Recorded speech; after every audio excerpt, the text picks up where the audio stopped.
Did they make No, contact? I don't know. It's pretty close, but this is going to be a drag race.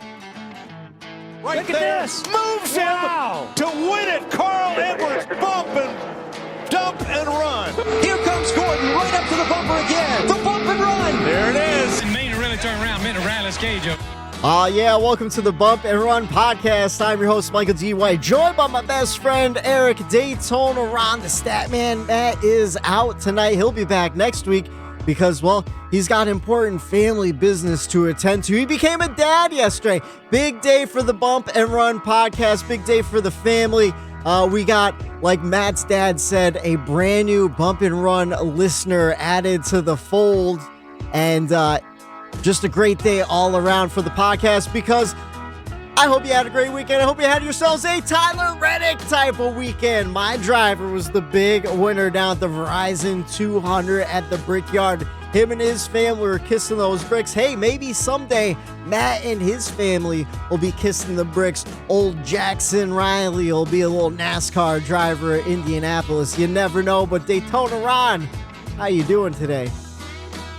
Woo, I'm recovering today, buddy. Recovering today. Went up the hunting cabin again this weekend. I know if you listen to the show, a few weeks ago I was up there putting a roof on, and we finished up the second half of it this weekend. Nice. Weather was not near as hot as it was the first time, but still a lot of work that needed to be done, and we were on a short crew. So, I was the young blood up there, so you kind of have to step it up and take over to help out, my old man and his buddies are in their 60s or getting there at least. So it was a fun weekend up there, learning experience.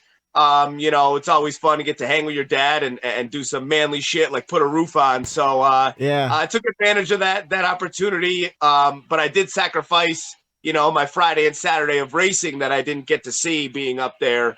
But Sunday when I came home, exhausted, nothing better than when you're exhausted and you get to just lay on the couch in the AC and throw on some NASCAR. Yeah, I figured you were hurting on Sunday from your snaps because you weren't in the garage, you weren't playing yard games, you're just chilling inside, laying on the couch. I go, ooh, Daytona Ron, he's hurting on a Sunday. He's enjoying this early start time too, a 3:00 start on the dot there, and what a race in Indy it was. Like you, I also missed the truck race and the Xfinity race. We'll go over who won those.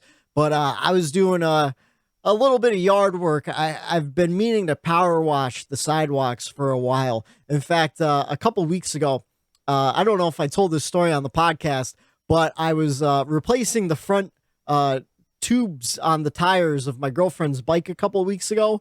And I lost a little nut screw on it, and I was searching all over around the backyard for it. I bought the high-powered magnets. I couldn't find it. But what I did discover was there was a whole piece of concrete, sidewalk that had been taken over by dirt and weeds and stuff. I had no idea it was there. So I was like, you want to know what? This weekend I'm going to go out there. I'm going to clean all that stuff up, make a nice little section. We might put a grill out there. I don't know. Right now we have a little tiny fire pit that one of her friends gave her.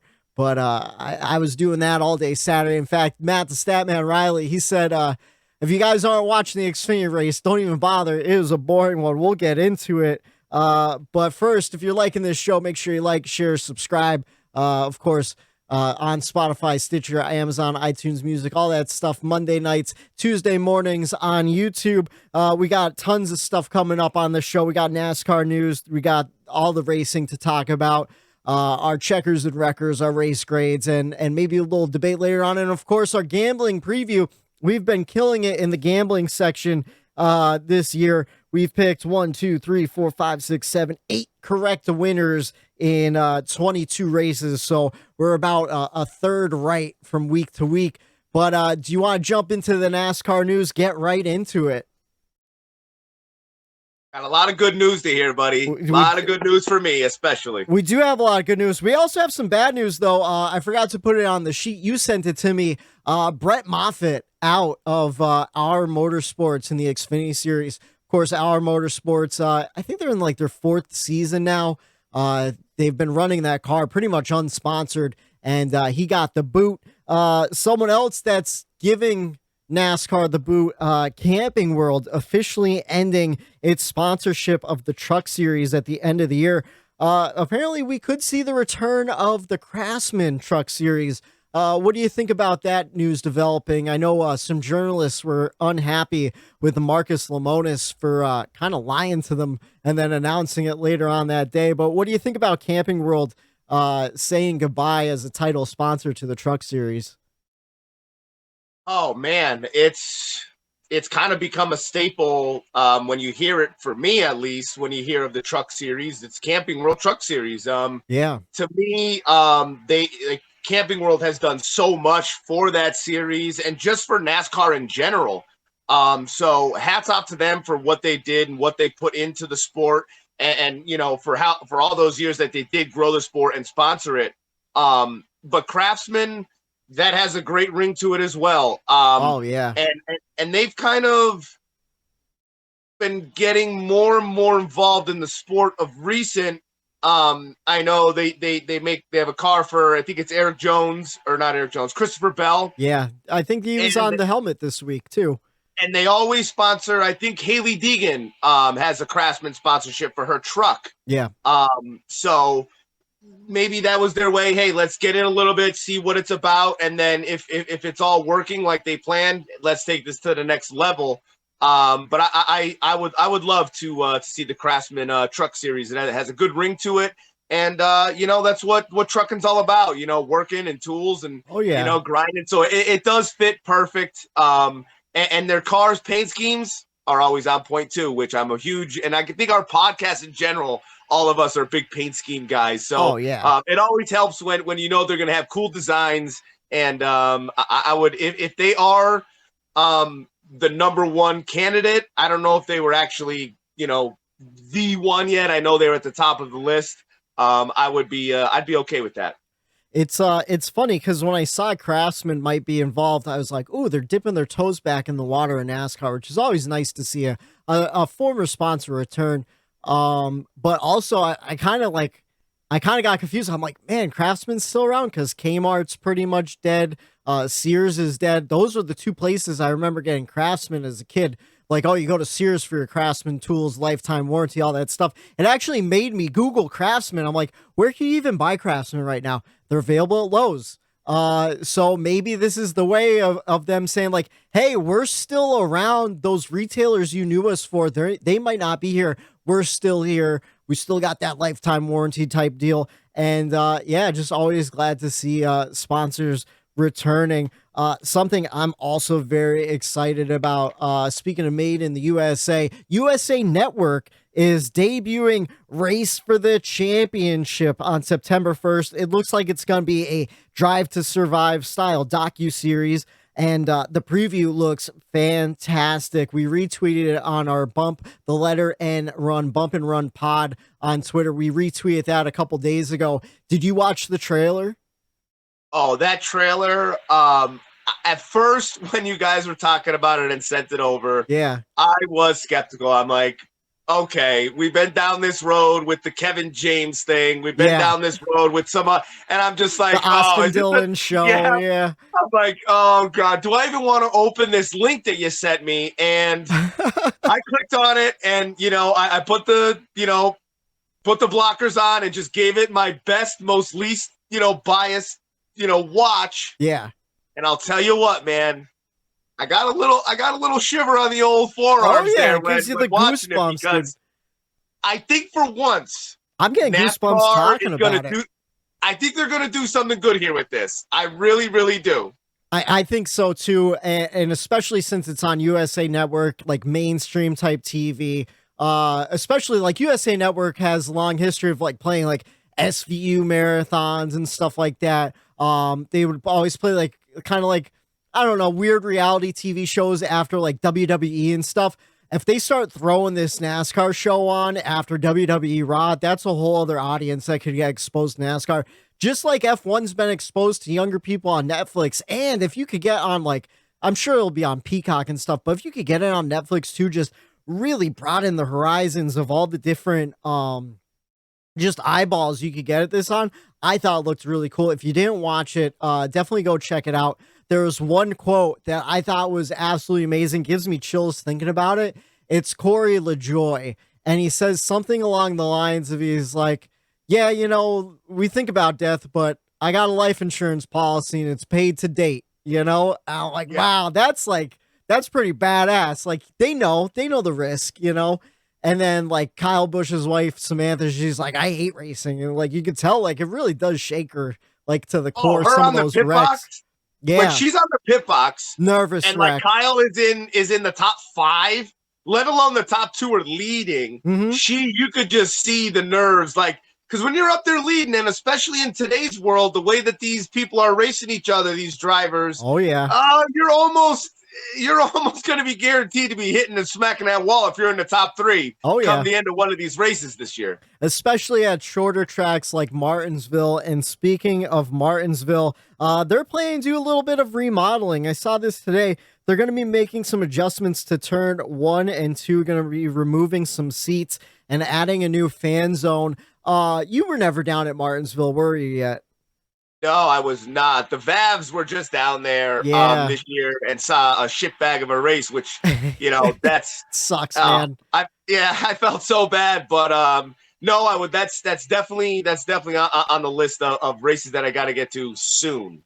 Yeah, I'll have to reach out to the Vavrick brothers who were just there earlier in the year and see how their experience was. But I love it when tracks try to add new things for fans and stuff. I think no matter what they do, if it's fan oriented, I think it's a good move. I mean, just take a look at what Pocono has done over the last couple of years with their fan experience and stuff like that. And I think that could be a really good move for Martinsville because, it was cold this year in the beginning of the season when we ran Martinsville, but those stands weren't very, very packed at all. Maybe bringing some new excitement to the track off the track will help. What do you think about that? Yeah, I would like to know, Vav, I know you listen, buddy. Comment underneath the video. Let us know what your experience was down there as a fan, not necessarily the racing. They're changing this fan zone. Was there enough there when you guys were there? Let us know, because I know certain racetracks do put on a little bit more in their fan zones than other racetracks. Bristol is amazing for theirs. I love all the stuff that they have to do around that racetrack. Phoenix, not so much. Even Pocono this year had so much more stuff in the fan zone than in any years previous. I was actually blown away by Pocono's fan experience, and I think they knew that they had to step it up and bring some more things and engage with the fans a little bit more. I will say it was the fan appreciation 400 for M&M's, so they did go all out for the fans, and we really appreciated that at Pocono. So these racetracks should take notice and listen to these fans when they talk about this experience at the racetrack, because I know for me personally, when I talk to people that ask me how my race was, the experience there, I want to let them know if it's worth going Thursday, Friday, Saturday. What does the track have to offer? So I think that is a big thing when it comes to ticket sales and if people return to a track or not. You could get people to a race there if it's your first race, but it's not necessarily about getting one race there. It's about bringing back the fans for a second race. So I would be curious to know, maybe they're doing this remodel because they were getting some backlash of some amenities just or being out do of more date for the fans. Yeah. I'm glad you brought up Pocono, because I meant to bring it up last week. I was shocked at what they did with the fan zone and the midway. Like, I feel like I was spoiled because my first NASCAR race was a Daytona 500. So there's all the pomp and circumstance in the front. Every vendor's there. Like, there's just a million tents to do. And then the next race I went to was Pocono, and it was like so measly. This is in 2019. It's like very small. And then like this past year, I was like, wow, this has like a big race Daytona feel. Of course, not on the same grand scale, but you had like, Chevy was there with a bunch of different drivers throughout the day doing interviews, like just all the different sponsor tents that we've never seen before. Like Tyler Reddick's 3Chi was there. There's tons and tons of stuff for like the military and everything, like all sorts of stuff. But yeah, if Martinsville could step it up, and if every track could step it up, I mean, it's all about getting those people to the track. It's easy to watch at home, but it's more fun in person. But we got a bunch of silly season stuff. So we mentioned M&M's, of course. M&M's pulling out of their sponsorship with Kyle Busch. Kyle Busch has been in contract negotiations. He said over the weekend he's willing to make concessions when it comes to pay. It just seems like in the meantime, he's also talking to other teams. Kevin Harvick said he would love Kyle Busch as a teammate over at SHR. He says like Kyle Busch is the kind of guy who could come into a team and turn it around. Even Richard Childress said he would be willing to bring him into the fold despite their history. He says he has amnesia when it comes to that stuff. And in my mind, if you could find money for Kyle Busch, I'm sure you could have found money for Tyler Reddick 2 years ago. But I digress. What do you think about the Kyle Busch stuff? It seems like he's lowering his price just to get a deal done. Do you think he stays with Joe Gibbs? Do you think maybe we see him, at SHR in the 41, something like that? Oh man, the rumor mill, Whitey, that's been surrounding this. I can't keep up anymore, bud. Like, it's like 1 week I'm convinced that this, and this is a definite. Oh, that looks like it's the perfect fit. Then literally 2 days later, oh my God, this, and this looks like it's the perfect fit. Could that happen? And I believe that. And then within 2 weeks, I convinced myself of 4 or 5 different possibilities where Kyle Busch could go, where this person could go, who's going to lose this ride. And it's just, to me right now, I think Kyle Busch, this is still him playing some games right now. Oh, yeah, by him for sure. saying, oh, I'll go for a lower price. He's seeing how many other people are willing to bite on that, to throw their towel in the ring. Hey, if he's going to lower his price, hey, maybe we can convince him to come over to here. Or, I just think this is still part of Kyle Busch's mind games. Yeah. And I'm not so sure if I'm him at this moment.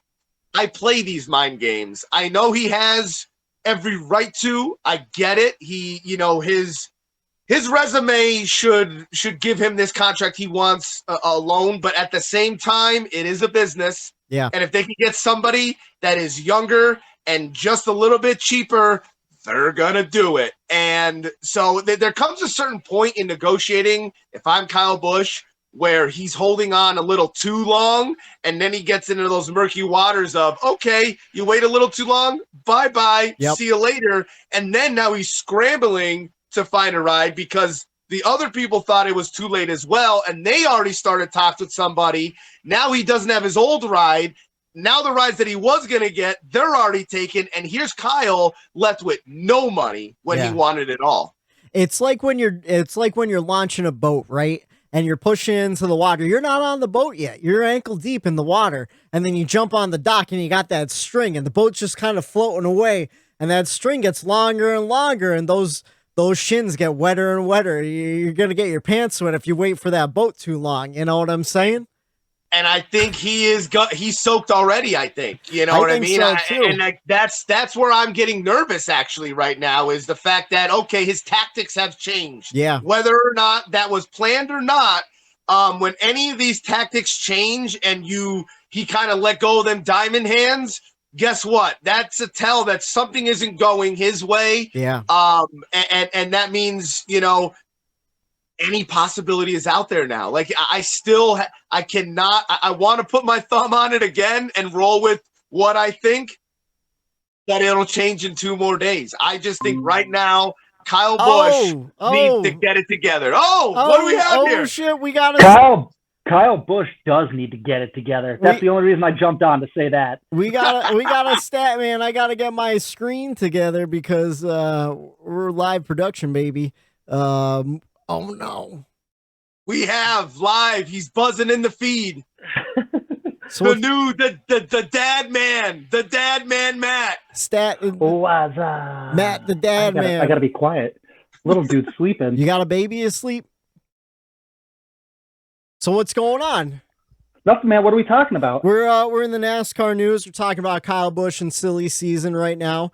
Why? What's going on with him? Nothing, right? No, just that he's talking about taking less money, so to speak, to get a deal done. He said the market has changed and his value might not be there. You know what I mean? Yeah, So I saw he said that. So I think he's saying that because he might be a little nervous. When someone changes their tactics in a negotiation, something isn't going right for that said person. So either this is a knee-jerk move by Kyle Busch, or maybe Kyle Busch is this part of his plan that's up his sleeve too. I got a car that I think he won't be in because Joey Logano, I didn't even know this car was on the table, is working on a contract extension with Team Penske. But who knows? You never know. What if Logano, I mean, I'm sure Logano's staying at Penske, but could you imagine if Kyle Busch took over that car? Get both Busch brothers in Penske at some time, or do you think Kurt burned that bridge long ago? I mean, just like, Jimmy Johnson and Jeff Gordon were a match made in heaven with Hendrick, I think Logano is a match made in heaven with Penske. Like they're the managing style of Penske, what they expect out of their drivers, and Joey's, I guess, personality and the way he carries himself kind of are mutually aligned. So Joey's not going anywhere. I think we all know that. Yeah. Another guy not going anywhere, and I know Daytona Ron's real happy about this one. Saved it for last. Officially over the weekend, Erik Jones will be returning to Petty GMS for 2023 and possibly beyond. What do you guys think about that news? I mean, we knew it was coming eventually, but as those rumor mills start swirling and different cars start opening up, what do you think? Are you happy with him staying at Petty GMS? I'm thrilled because I just want to see him bring that 43 car back to the prominent that car that it used to be. And I really, honest to God, think that Erik could get that job done. And I think that, Maury Gallagher, I think he believes that Erik could get that job done. And that is the main thing that I took out of that whole thing was Erik said, I think it was with Claire B. Lang, that he is absolutely thrilled to be where he's at. And he loves the outline that Maury Gallagher has laid out for him and his future in that 43. Yeah. And not only his future, but the future of that company in general. So when a team has a plan and a set plan and something that they want to accomplish and the goals that they want to accomplish and bring to that team, I just think it's a no-brainer for him. And he basically just wanted that long-term deal. So I couldn't be happier that he's in that 43. Yeah, I think it's a good move. Yeah, I do too. I think, for whatever reason, and correct me if I'm wrong here, I kind of align like that GMS that with Maury and everything. It kind of reminds me of the way not Trackhouse, Colleague Racing is kind of moving their way up the ranks, and they're doing it.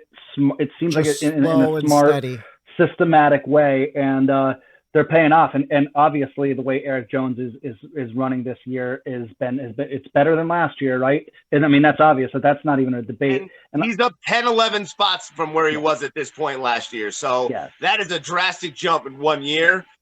So they're slowly figuring it out, and I think them figuring it out together will help their success. And it means more when you grow together as a family, as a group of friends.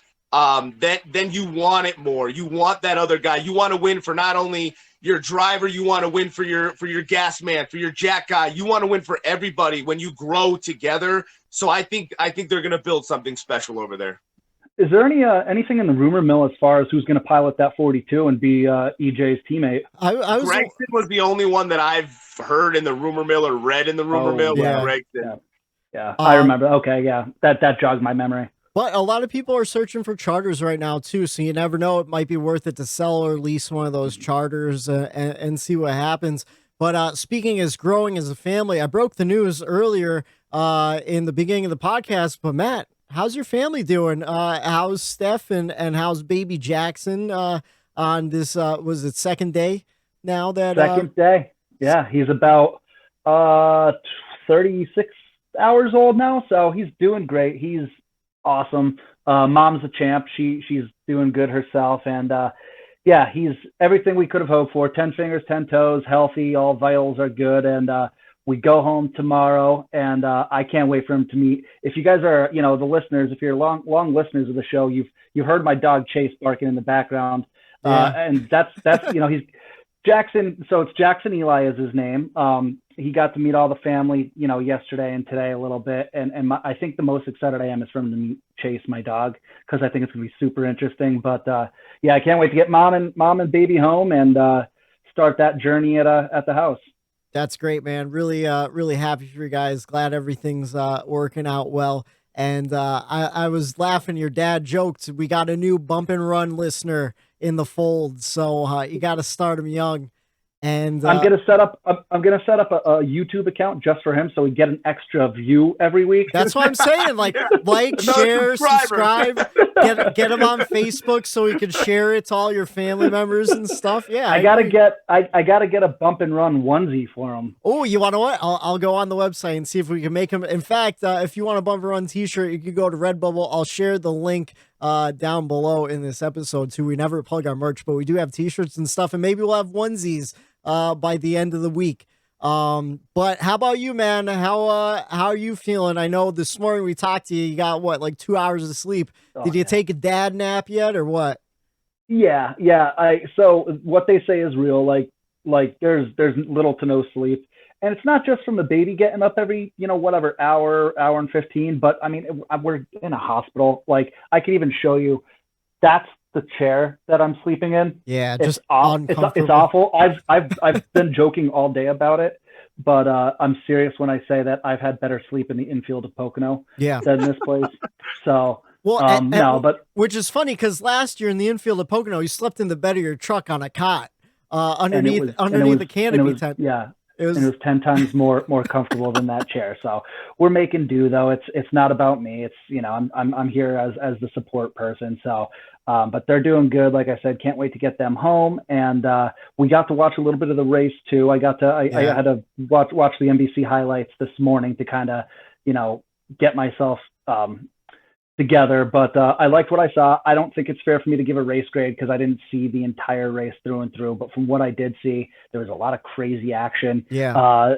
There was a lot of mishandling of cars and a lot of hurt feelings. I saw Harvick wanted to beat up like 5 different people at one point during the race. He's like, give me all the names. Give me all 5 names. I want to wreck each one of them.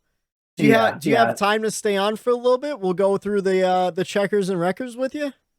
I can give you about 5 minutes more. Yeah. All right. Well, then let's run through the trucks and Xfinity race because I didn't see either of them. Neither did Eric. You saw the Xfinity race a little bit. You told me don't even bother watching because it was a snooze fest. Grant Enfinger won the truck race down at was it Raceway Park, IRP? And then AJ Allmendinger, of course, led 3 times for 42 laps, dominated the day on the Indy road course in the Xfinity Series. Kind of par for the course when it comes to AJ Allmendinger and a road course in the Xfinity. He had a rough one the next day in the Cup race. Tell you who didn't, though. Tyler Reddick, baby, led 3 times for 38 laps, and it was a fast race. 2 hours, 40 minutes, 18 seconds, full of action, 5 cautions for 15 laps, 9 lead changes among 7 different drivers, and a very interesting top 5. We had Reddick, Austin Cindric, Harrison Burton, Todd Gilligland, and Bubba Wallace. So 3 of the top 5, all Sunoco rookies this year. Of course, we feel like Austin Cindric's going to have Rookie of the Year locked up. He already has a win. He's in the playoffs. But I was super impressed by Todd Gilligland and Harrison Burton. Todd Gilligland qualified really well. Harrison qualified pretty well. I think he was in like 12th or so. But what'd you guys think of the race, Matt? Of course, you didn't see the whole thing, but from what you saw, pretty good, right? I thought it was pretty good. I enjoyed it. I'm gonna have to get off here soon, but I'll give my checkers real quick. All right. It's gonna go to you guys. Always say how excited you guys were back in the day watching the Christopher Bell and Tyler Reddick battles in the Xfinity race. Yeah. And we got to see a little bit of I use it in air quotes, a little bit of a throwback to that yesterday for a little bit, and the battle was really fun to watch. So hopefully, that gives us exciting things to look forward to in the future with those 2 amazing talents. And then real quick, my wreckers is Blaney. and that 12 crew. I think they had a shot yesterday. They had a really fast car. They had a pit stop late in that race that was just fuel and go. And if he didn't stall out on that pit stop, he would have came out probably ahead of Reddick or pretty close to him, and it would have made an interesting battle. And I know later on he ended up getting spun out, but maybe he would have been in a better position if he hadn't stalled on pit road. So they're getting down to the wire here. They got lucky because that was one out of the 3 wild card races left in the regular season that we talked about last week. So we'll see. I think it's going to be really interesting, but they need to get that win. My biggest prediction before the season started was that Ryan Blaney was going to be our champion. He's going to win multiple races and be our champion, and he may miss the playoffs if a couple of things play out. So, but it's crazy. I've got to go. I'm going to leave it up to you guys. Whitey, I do have a question for you. Who do you think? So between Tyler Reddick and Chase Elliott, who has the better shot at winning, and why is it Chase Elliott? I'll hang up and listen. At Watkins Glen. Wow. The son of a bitch. I'll take your answer off the air. Classic fucking radio move right there. No, you want to know what? Right now, I thought Chase Elliott could have won yesterday going into the race. And then, Reddick just had that dominant car. We'll talk about that in a little bit. But first, I want to talk about what he was talking about with Ryan Blaney. Do you blame Blaney's pit crew on that one? Because he stalled out on pit road. I feel like that's just in the driver's hands, right? Like, what do you think about that? What I noticed, and the first thing that went to my head was fuel only stops. There's no jack drop, and then to there's go. No and signal. There's no signal, so it's like it's up to in your head. There's not that drop, so it's to start. It's not a normal stop, so your rhythm and everything is thrown off as a driver to begin with, and then I would assume they don't want you to really spin your tires in that situation either. No, because you don't want to slide into the box because then you'll flat spot your tires. You don't really want to burn them off either. And you don't really want to burn them off when you're leaving either. So it's kind of a tricky situation. So I think I put most of the blame on Ryan in that situation. Yeah, I saw him blame the crew because we asked for his checkers and wreckers in case he couldn't make it on at all. And I was like, man, I don't know if you could blame the crew. I feel like the pit call was good. I felt like I love the strategy. Yeah, going off sequence with everybody, just doing fuel only, keeping those old tires because we didn't really see a whole lot of tire fall off. Didn't see much of a difference, even up until the end, he was running just fine. He just kind of got turned and then ran over. It was really just stalling out the car that kind of screwed him in the end because then he didn't have that launch off pit road. But yeah, it's getting nervous. Of course, Matt said it, he picked him as his early favorite before the season even started to win the championship. And here we are 22 races in. He hasn't gotten a win yet. I'm thinking Daytona is like his last opportunity, but we do know how well he runs at Daytona every year. I would hate to leave it up to that, but man, it's getting interesting. It really is. I'll tell you what, Matt was talking in his checkers about that little battle between Reddick and Christopher Bell, and it did bring me back to those Xfinity Series days of you and I going back and forth in the text, busting each other. And one thing that I did notice, and I know at the time during the race, I was sending a lot of Snapchats back and forth, and I'm watching this intense battle between the 8 and the 20 car. And NBC went to commercial right as I think Christopher Bell was getting to the back. They were like trading spots, and I'm like, what are you doing? What are you doing? What are you doing right now? I could not believe they went to commercial there. But it was a great battle, and I'm surprised with how great that they have been. I do have to, just like we did with Fox, when NBC does something, I gotta bring it up and give them a little shitting on here for going to commercial during that epic battle. It's not like it was for 15th. It's for the front. You know what I mean? Like you at least wait a little bit longer till they clear and get at least a little gap before you go to commercial there. But that was an awesome battle to watch throughout the day. Yeah, even like on pit road too was super exciting when they were pitting together and stuff. And yeah, it was just fun. We're gonna be seeing that battle for years and years to come. I'm really excited about that. I know we talk shit on Joe Gibbs getting rid of young talent in that 20 car, but I feel like Christopher Bell's not going anywhere. He's slowly improving, you know. I feel like he's having a really solid season. And yesterday, like, I thought he did really great. It was just unfortunate with that cut tire. It kind of screwed up most of his day, but I think he still finished like 12th or something like that. Yeah, he finished 12th. So I don't know. He led 17 laps. He was one of the longer leaders yesterday. But do you want to jump into the race grades? We didn't really touch on the race grades yet. Yeah. Actually, I forgot Matt went into his checkers and that's right. Okay. You want to let's do checkers and wreckers. Then we'll spin around and do race grades. What's your checkers and wreckers for the weekend? All right. So my checkers, if you think that you don't have to be an athlete to be in NASCAR or motorsports in general, you're a fool. What AJ Allmendinger did this weekend, that guy's a warrior. He is just a true, just tough son of a bitch. Yeah. Because he goes out and it was hot. It was hot all weekend. He dominated on Saturday. Sunday has to do another race, went double time, and it was even hotter on Sunday.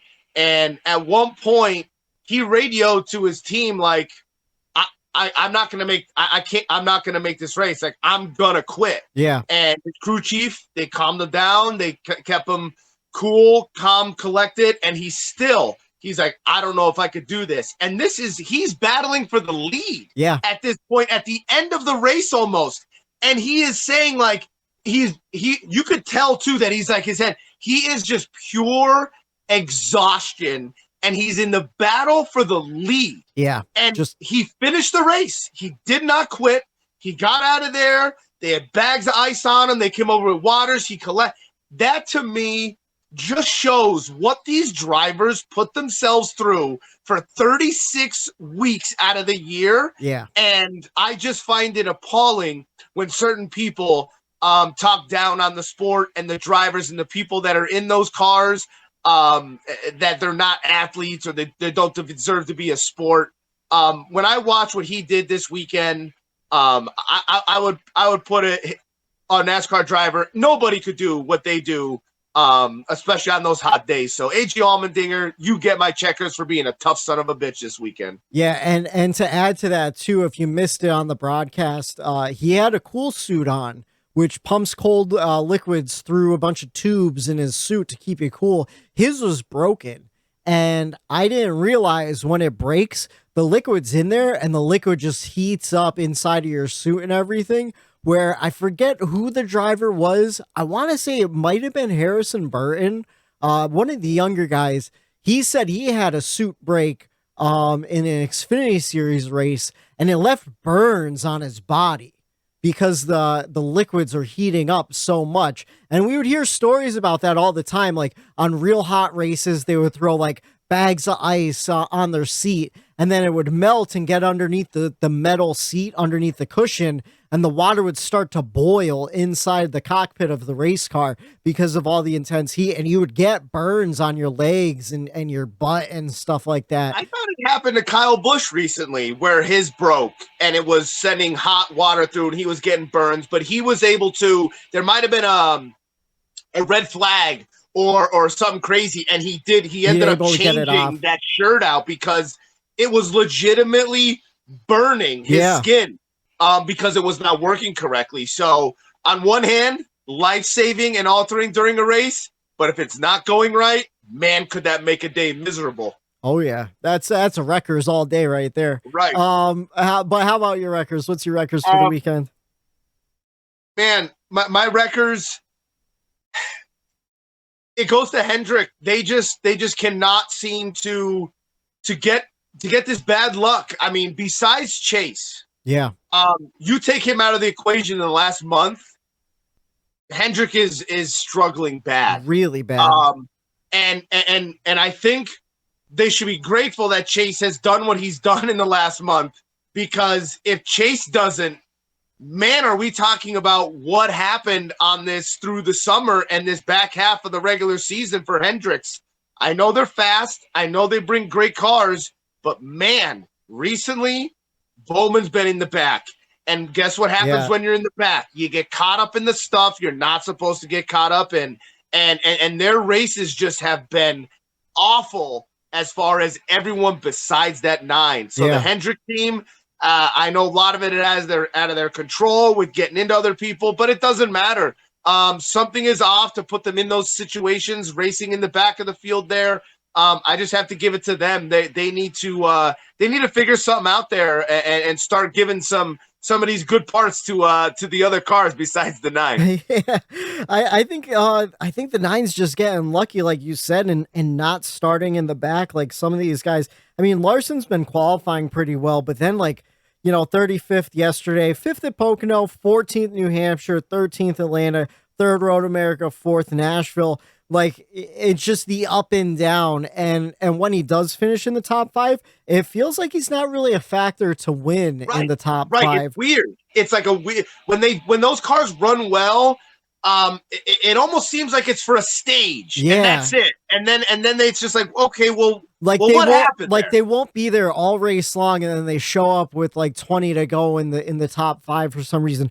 Bowman really struggling. 32nd, 11th at Pocono, 35th New Hampshire, 32nd Atlanta, 12th at Road America, 36th at Nashville, and then William Byron, where I feel like William Byron has been showing flashes of good runs, and then they fall apart by the end, just like you said. They're good for one stage. He finished 31st this weekend, 12th in Pocono, 11th in New Hampshire, 30th in Atlanta, 16th at Road America, 35th in Nashville. So those aren't Hendrick numbers. No, I'm sorry, those are not Hendrick numbers for any of those that you just read there. Of the Larsons, the Bowmans, and the Byrons. Those are not numbers that you are used to seeing out of those cars. And I'm not saying anything is necessarily wrong over there, because just like in the beginning of the year with the Toyota camp, you have your issues with engines overheating and, the camber's a little bit too far in your setup, so you blow a tire. But hey, when you're in a slump, you could kind of feel it and sense it, and something, whatever it is, isn't going correctly over there at Hendricks. And that little bit of bad luck is just magnified at the point where, besides this weekend finishing 16th or wherever Chase finished, he finished first, second, first, second, first for the whole month of July, while the rest of these guys are really struggling to just put races together. So I think that's a pretty legit records right there. And hopefully they can figure something out before the playoffs.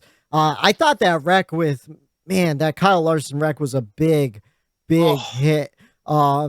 Insane. If you didn't watch the race, at least go back and watch the highlight of what Larson and the 42 they got into each other. I shouldn't say they got into each other. Larson launched himself into the 42, and as of now, Whitey, I didn't hear any clarification on what happened with that. I just know that it seemed like he had lost brakes and he had a brake failure, but I did hear that is not the case, right? Yeah, so Bob Pockrass tweeted earlier that there was no brake, Hendrick found no brake failure with the car. So we don't know, maybe it failed for a second. I was reading some theories where maybe the fluid in the brake lines had started to boil, which I guess could happen, and then it creates an air pocket in the line, and then your pedal just goes straight to the floor, which I've had that happen in one of my old cars. I had it wasn't the brake pedal, it was the clutch pedal. I had a little bit of air in the clutch line. I had to get the master cylinder replaced or whatever, but every now and then I go to switch gears and it wouldn't go in, and I have to pump it a couple times to be able to jam it into gear or whatever. So who knows, maybe it was something like that. And then once everything cooled down, they couldn't find an issue. Maybe the throttle got stuck. We've seen that happen in the past. There has to be some sort of explanation for it though, because like he came ripping into the side of Ty Dillon where it looked like he didn't even touch the brakes. I'm sure SMT data can show something too. He hit him doing 117 or something like that going into it, which is like, that was a big hit. Like that 42 car looked mangled on the side. Like the window busted out. You could see the body panels were split apart and everything. Another really weird one too that I haven't seen an explanation for yet. What the hell happened with Chris Buescher on pit road? His car just went up in flames. Yeah. And like even Steve Letarte on the broadcast was like, that piece of foam that they pulled out that was on fire, that should be fireproof. So like that's a little scary. I would send that car to the R&D center to get checked out by NASCAR. Just a really weird day in Indianapolis yesterday. But I'm going to give my checkers and wreckers because I haven't done that yet. Got to give my checkers. I had to do it. I had to be a homer. Got to give it to Tyler Reddick. And 2 weeks ago, people thought RCR was going to give him the boot early. I was shook. I didn't know what was going to happen. The team was shook. And then he went out and he sat on the pole, absolutely dominated the day. A couple hard restarts at the end, and Reddick controlled them all. Just really executing everywhere he needed to. The pit crew executed everywhere they needed to. And it was nice to see the first multi-win season by one driver at RCR for a decade now, since I think Kevin Harvick back in the day. And yeah, I mean, just a great run. Felt a little weird with the saltiness of Richard Childress. I know you said you saw that post-race interview. That was a little strange.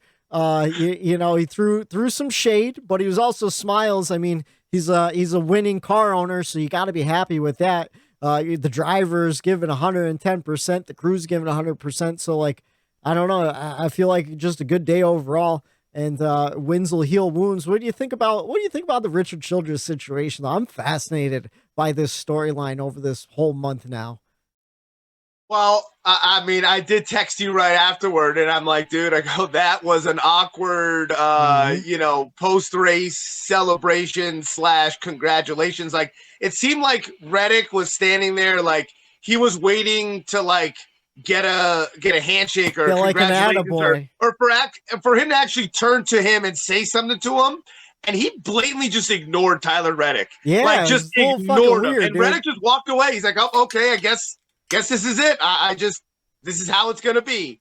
But yeah, a little bit of saltiness there. But I think I said it when it first happened. Like, dude, you had every opportunity. You had the guy in your camp, in your building, and you couldn't seal the deal and get it done because you were either A, trying to be too greedy and not give what your talented driver that it is, what his worth is. So you basically, he's being a sore loser right now. Yeah. And it just so happens that it's getting caught on live TV.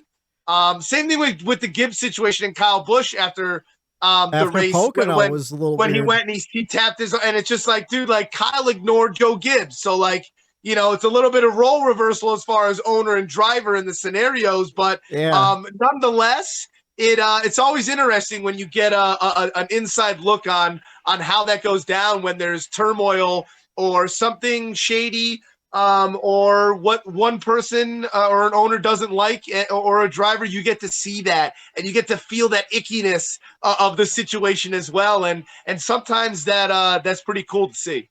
I'm one of those people. I hate drama, but I love other people's drama. One of those deals. And I spent a good majority of all day today watching every interview, the whole press conference after the post race with Richard Childress and Randall Burnett were together, and Tyler Reddick did a separate one after that. I watched it all, looking for little context clues and stuff, and just listening to like Door Bumper Clear last week. You know, they said Reddick wanted to stay at RCR. He just wanted a long-term contract. And even the early rumor mills was 23XI didn't pay him a whole lot more than what he's getting at RCR now. You just want that long-term security.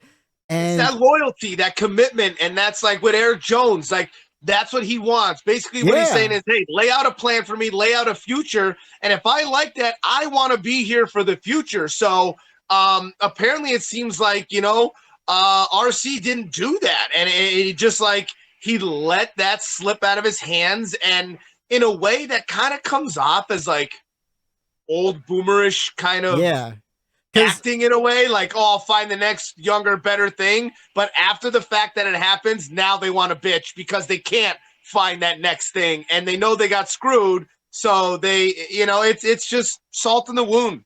And that loyalty is the best word for it too, because like Reddick wants that loyalty. He just wants security. And RC's mad because he showed RC no loyalty by going to another team and getting a deal done behind his back or whatever. And even said in his post-race interview, he's like, we sat down with Kevin, we had our own press conference. I went back, there's receipts from back in the day when Kevin Harvick left RCR a year early too. And Richard was acting the same exact way, where he's like, I don't know, you have to ask him, you have to ask his people, don't ask me type of answers. So I said earlier, he has amnesia for some things, and I think this is going to be one of those things too in the future. My wreckers, though, I got to give it to just some of these drivers. Joey Logano and Ross Chastain were the first two to come to mind. Logano, for pushing it 5 wide into turn 1 on a restart, clearly had nowhere to go. If you go back and watch he was below the like white commitment line for the actual turn. It's like you're driving straight into the turn at this point. And then Ross Chastain, which, like, I get it, he had to avoid wrecking, so he took that access road, but then he came blazing out and battling for the lead like crazy. Like, dude, I know you had a driver's meeting before the race. I heard the audio clip from the driver's meeting video saying, hey, if you have to take this access road, you have to do a stop and go penalty in turn 12. And he was waiting for his radio people to come across. Like, you can't cut that whole entire turn 1, come out in front of the leader and think like, oh yeah, I'm racing for the win now. Like, no, don't work like that. And like, we almost had another Briscoe. It would have been another Briscoe Denny Hamlin situation. And it's like, could this happen 2 years in a row? And like, it to me, that would, I am so glad, because in my head I go, it would scar the racetrack. I go, Ross is going to wreck him. Yeah, I thought not intentionally, but Reddick's going to race him hard, thinking like, hey, buddy, get the fuck out of my way. You just cut half the track. Yeah.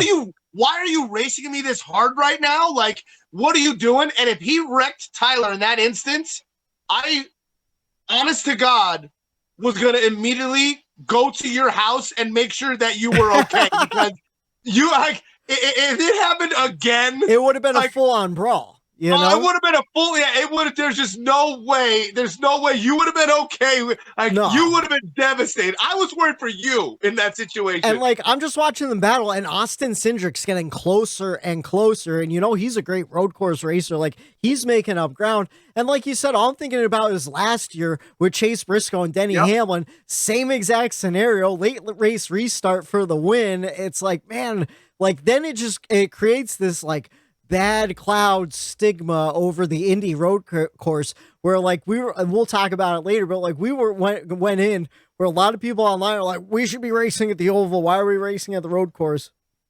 And I thought the road course had fun racing. Do you want to jump into the race grade and we'll break it down a little bit more? It's a perfect time because we both share pretty much the same sentiment, like with our race grades and why we kind of graded it the way we did.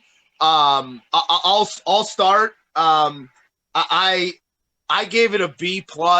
I thought for road course race, it wasn't the greatest racing for road course racing that I've seen. Yeah. The racing itself was not my cup of tea as far as the racing, but was it entertaining?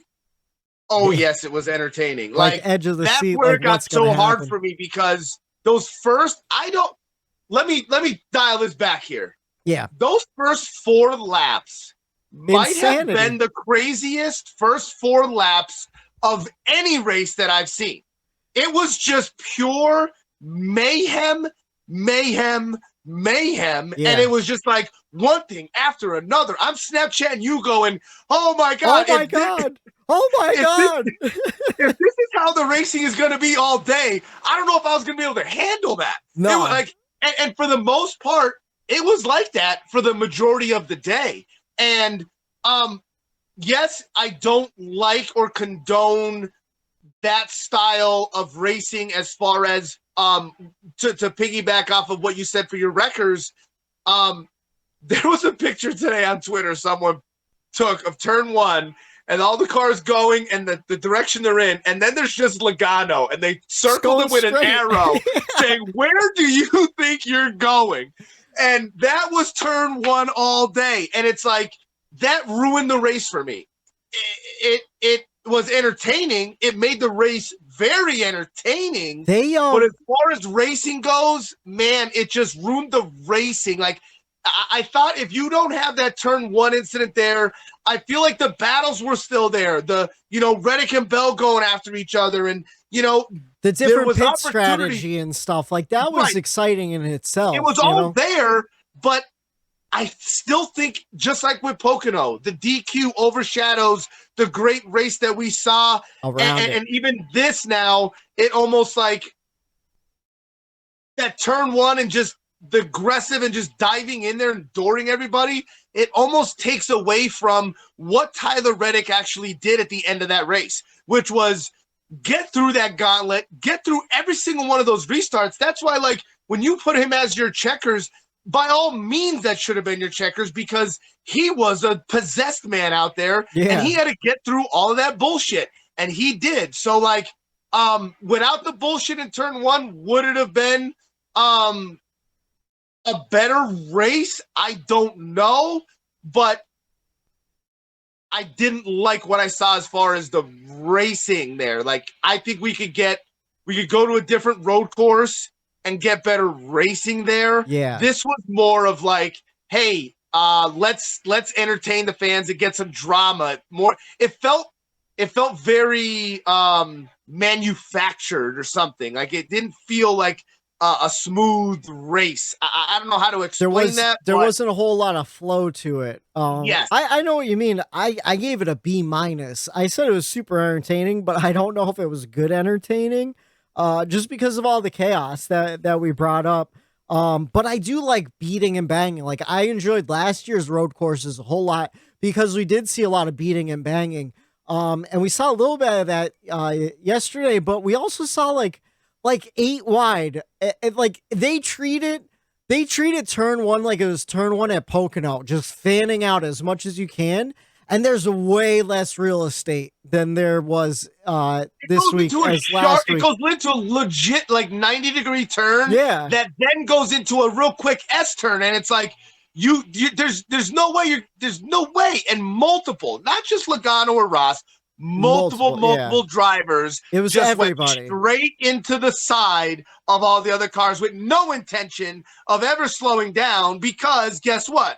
They were going to use that other car as to slow themselves down and push them out of the way. And that's why, not to get into the weeds here, but it's just something that popped into my head. Saw a lot of people complaining about Bubba Wallace and his top 5 finish and why he didn't get penalized at the end for cutting the course. Yeah. And I just want to tell those people, if you watch the race, you won't get penalized if you were forced. Yeah. If you're forced down there, it's not on your doing, and he was shoved down there. He was by in the grass. Everybody, and it's like, I know, look, the way you look at it, it could look like a 10-fall, what are you doing? Yeah. But you'll see it numerous times at road courses. If you get shoved out there, you're in the good. He was like the third car in the grass that got pushed into. I got into it with some people on Twitter, and then I didn't realize what restart they were talking about, a restart previous to the final one, where he did cut a huge chunk of grass, but at the same time,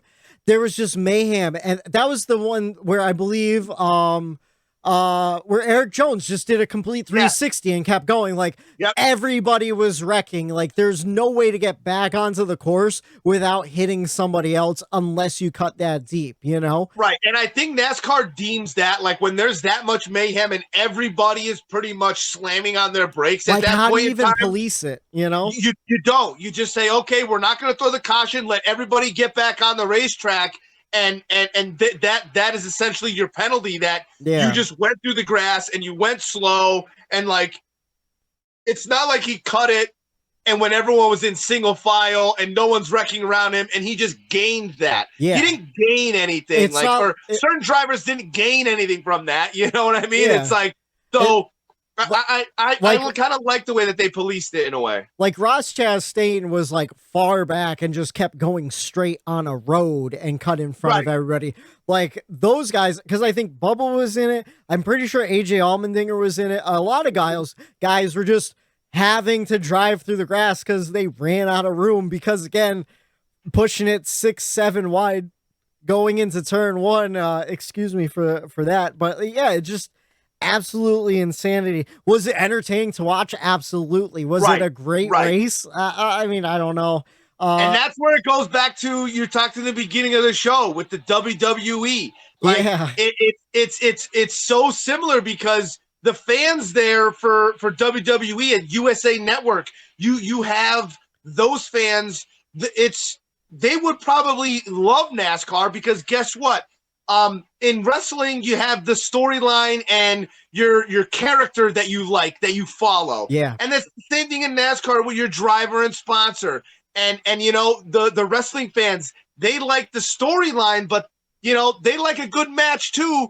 And guess what some of the matches are? They like to see destruction, cage matches, ladder matches, you know, chairs. And that is our turn one at Indy Road Course. Absolutely. It's our Daytona. A Hell in a Cell match, and is the mayhem. And we don't get them in every week. Every week you don't get a crazy wrestling match, and every week you don't get a crazy wild Daytona or Talladega or Indy Road Course turn one. Yeah. So I don't know. I'm kind of being pulled back and forth on if I really enjoyed the racing or if it was just pure entertainment.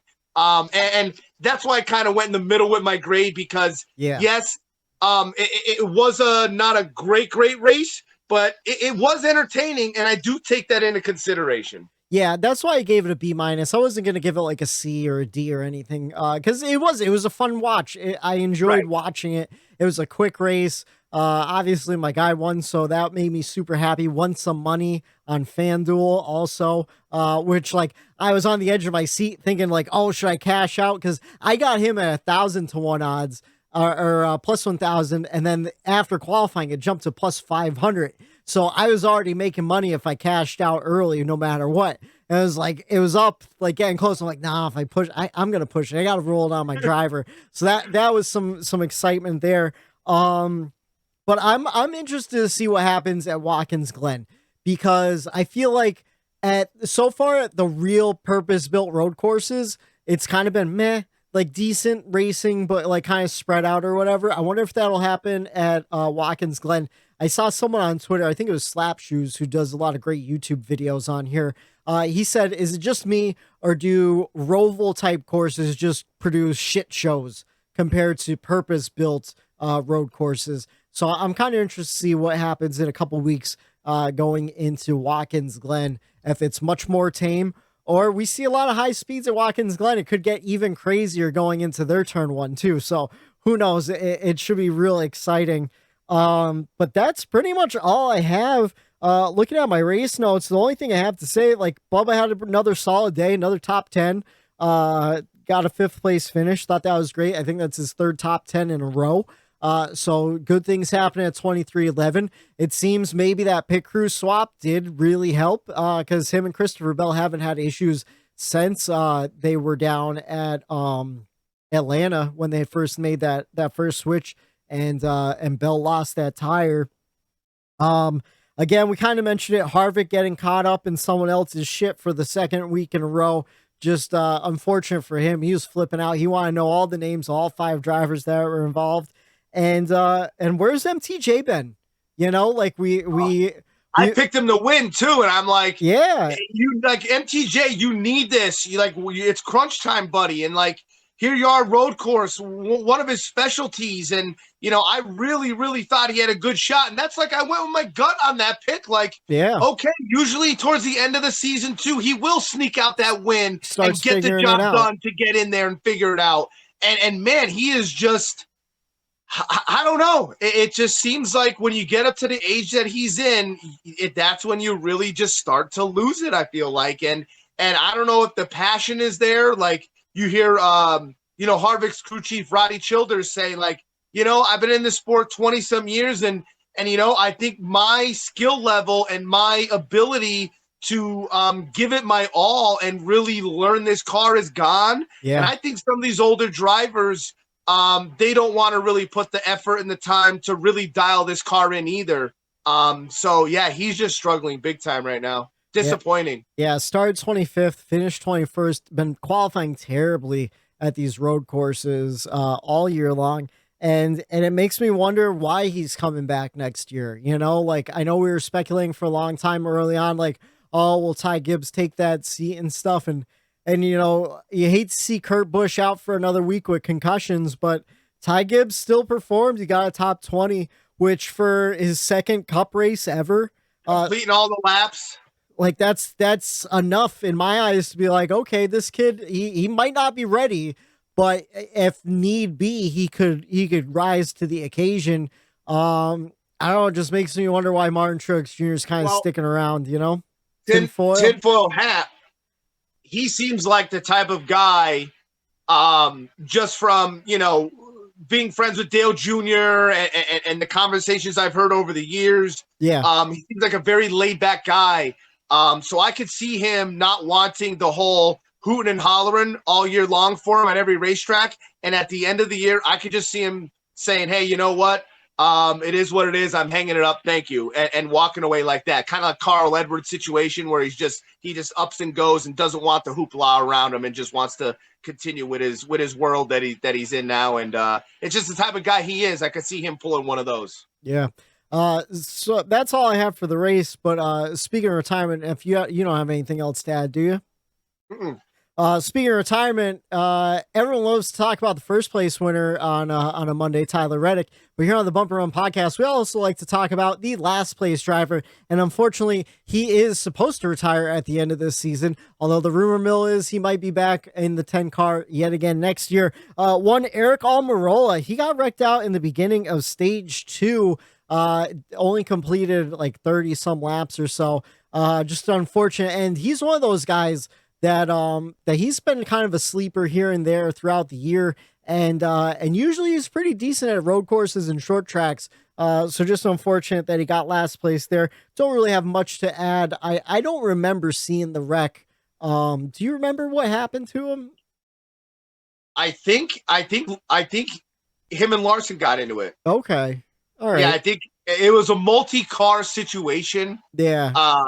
And to me, from where my memory goes back, he got hit right behind the right front wheel. Yeah. Going into a turn, and right then and there, the car was just, it was broke. Yep, everything was busted. His car, it wasn't a bad wreck, nothing like that. It just, he got caught up in one of the incidences and never was able to recover from it. Which this car this year has held up pretty good when you have some contact like they did, but the toe link, man, that's an issue.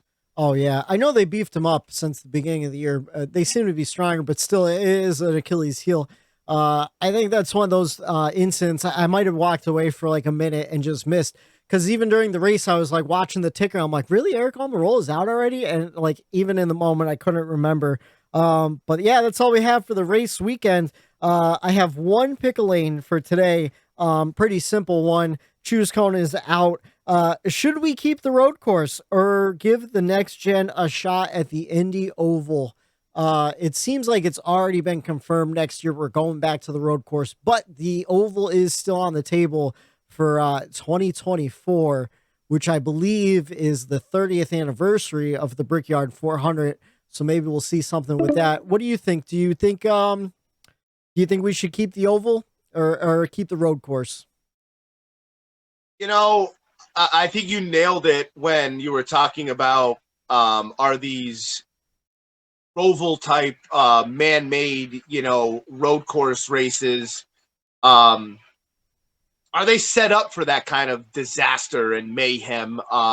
And I think they are to an extent. I mean, you have to cause some, turns where there's controversy. You need to be able to have certain passing zones. So they obviously make certain things for the race to play out the way it is. But I just think that it is manufactured a little bit to make that entertainment. Yeah. I do like traditional road courses more.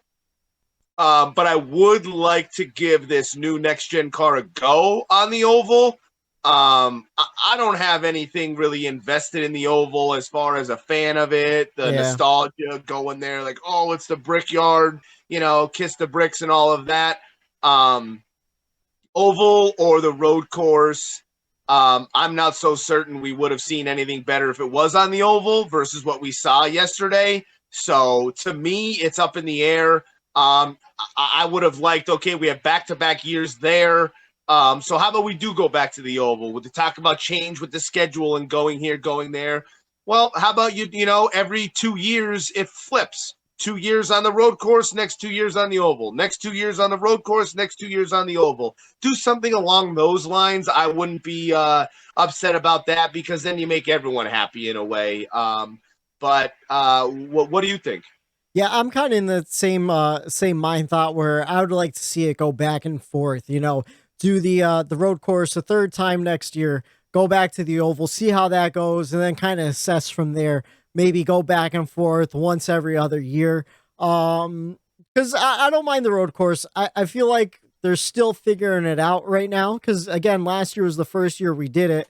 And, yeah, I don't know. I have no problem. Like you said, I have no nostalgia for Indianapolis when it comes to NASCAR and the Brickyard 400. I remember when they first announced it when I was a kid and my dad making a big deal about it. And I watched it. I'm like, yeah, I don't know. Who cares? Like that's an IndyCar thing to me, I feel like the oval races we saw the last few years with I think like Kevin Harvick won 2 years in a row. And maybe it was like Paul Menard in 2019 or something. Harvick won like 4 of the last 6 or something like that. Yeah, I'm like, I don't know, they just kind of get strung out and long. It's kind of like Pocono, but we're not here for Pocono, you know what I mean? So it's not as enjoyable, so yeah, I'm cool with switching back and forth. But let's head on to the race weekend we have up ahead. We are heading to Michigan, Xfinity on track, 3:30 on Saturday on USA for the New Holland 250. Sunday, we have Cup on track for the Firekeeper Casino 400, 3 p.m. on USA. Of course, practice and qualifying Saturday, 12:35. To go over our picks from last week, I won. I picked Chase Elliott. He got me 34 points. You picked MTJ. He got you 7 points. And Matt picked Daniel Suarez. He got him 9 points. Since Matt isn't here, we asked him who his pick was earlier in the day. He said Kyle Busch first, and then we got in his head, and he changed his mind to Ryan Blaney. So I think we're gonna stick with Blaney on that one.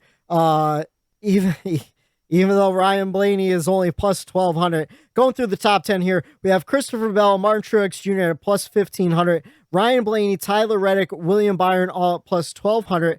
Ross Chastain plus 900. Denny Hamlin plus 750. Kyle Larson plus 700. Kyle Busch plus 650. And then Chase Elliott plus 600. So maybe we shouldn't have talked Matt out of picking Kyle Busch with those odds. But we'll give him Blaney. Since you get to go second, who are you picking? Well, I talked earlier about how Hendricks is struggling. And, everyone there besides Chase is kind of, unpredictable right now. And, I wore this shirt for a reason. This week they're heading over to Michigan. And, I think the champion is going to come from the Chevy camp this year. And, I just think Byron right here is the hometown of this driver right here, Erik Jones. Shit. And he will become he will become the first Michigan-born driver to win at Michigan International Speedway in the 43 Richard Petty race car, baby. Let's go. Hell yeah. That's what I like to see. A little fire under that pick, Erik Jones. And you want to what? Oh no, Matt changed his mind. He wants Joey Logano. So we'll give him Logano. We'll give him Logano. And you want to what? I'm going to take Ryan Blaney. I think wow, and he pulls the rug out from underneath him. He pulls the rug out from underneath him. I think Ford takes Michigan very seriously. I think Team Penske is going to be the team. They always want to bring that trophy home to Dearborn, Michigan, and the Ford plant. I'm not picking Chevy this week. I'm going with Ryan Blaney. I met a guy in the grocery store who's a Blaney fan, and I'm pulling for him this week. But I would love to see an Erik Jones win. I would love to see Tyler Reddick win again. Oh, no. Now he said, oh, fuck yes, Blaney. You want to what? Nope. Already picked Logano. Anyways, we got like 5 minutes. You want to go through the head-to-heads really quick? Let's do them. All right, we got Chase Elliott versus Kyle Busch. Chase is a -110 versus Kyle Busch -110. Who are you picking? I'm going with Chase. I mean, you got to go with the hot seat. All right, let's see. Oh, there's a bunch of Chase ones. I'm going to pick Kyle Busch just because I think Toyota could pull something off. We have Martin Truex Jr. versus Christopher Bell. We got some teammates. Christopher Bell -105, Martin Truex Jr. -115. Who are you picking? I'm going with the old 20 car. I think C. Bell's going to have a great race here. Yeah, I agree with Christopher Bell over Martin Truex Jr. We just got done saying like what's going on with him. Daniel Suarez versus Bubba Wallace. Suarez is a -120. Bubba Wallace is a +100. So Bubba I'm going with Suarez. I think he ran well here last time around. Top 5 finish for him. Said Chevy Camp's doing great. I'm going with that 99. I think Bubba Wallace is on a bit of a hot streak, and I think he could pull off another top 10. Daniel Suarez is hit or miss at some of these bigger ovals. And we got Denny Hamlin versus Kyle Larson. Denny's a -105, Kyle Larson a -115. I'll tell you what, these two drivers are like kind of confusing the shit out of me this year. Yeah. I can't seem to put my finger on what's the issue with either of these guys. Man, I'm just going to stick with the Chevy theme here, and I'm going to go with the 5 of Larson. I picked Kyle Busch before, and I'm going to pick Denny Hamlin. I think Toyota might have a strong day as long as they don't leave any tape on their front bumpers. But that's all we have for the betting this week. 22 races in. We have 14 different winners. Austin Cindric, Kyle Larson, Alex Bowman, Chase Briscoe, William Byron, Ross Chastain, Denny Hamlin, Kyle Busch, Chase Elliott, Joey Logano, Kurt Busch, Daniel Suarez, Tyler Reddick, and Christopher Bell all locked into the playoffs. Can Erik Jones get his first win outside of the JGR camp with the legendary number 43? Could Ryan Blaney lock himself in to the playoffs? He's sitting in second in points and he's getting a little nervous. Or can Joey Logano bring the trophy home to Team Penske in Michigan? We will find out this Sunday in Michigan for the Firekeeper Casino 400, 3 p.m. on USA. For Matt the Statman Reilly sitting at home being a good dad. For Erik Daytona Ron, I'm Michael D. White saying have a good night. The bump and run. There it is.